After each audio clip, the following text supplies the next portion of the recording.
नमस्कार मित्रांनो, आपण आज पाहणार आहोत Instagramची वॉच हिस्ट्री कशा पद्धतीने पाहायची. म्हणजे तुम्ही जर एखादा व्हिडिओ स्क्रोल केलाय, पाहिलाय, काल पाहिलाय, आज पाहिलाय आणि तुम्हाला वॉच हिस्ट्री म्हणजे सापडतच नाही तो व्हिडिओ, तुम्ही कोणत्यातरी ठिकाणचं सेव्ह करायचं विसरून गेलात, तर घाबरू नका मित्रांनो. आपण आज पाहणार आहोत ते कशा पद्धतीने पाहायचे. तर तुम्हाला प्रोफाईलवरती जायचंय, 3 रेषा दिसतील, त्याच्यावरती क्लिक करायचं आहे. त्याच्यानंतर मित्रांनो सर्चिंग होत आहे, थोडं टाईम घेतं. त्याच्यानंतर मित्रांनो तुम्हाला युअर ॲक्टिव्हिटी ते पाहू शकता, 3 नंबरला ऑप्शन आहे, त्याच्यावरती क्लिक करायचं आहे. युअर ॲक्टिव्हिटी म्हणून त्याच्यावर बटन दाबा. त्यानंतर खाली स्क्रोल डाऊन करायचं आहे, खाली यायचं आहे.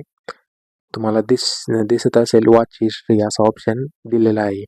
तुम्ही यामध्ये कधीही रील पाहिलेली असेल किंवा काय, तर तुम्हाला यामध्ये 1 महिन्याच्या आतमधील रील पाहायला भेटणार आहेत.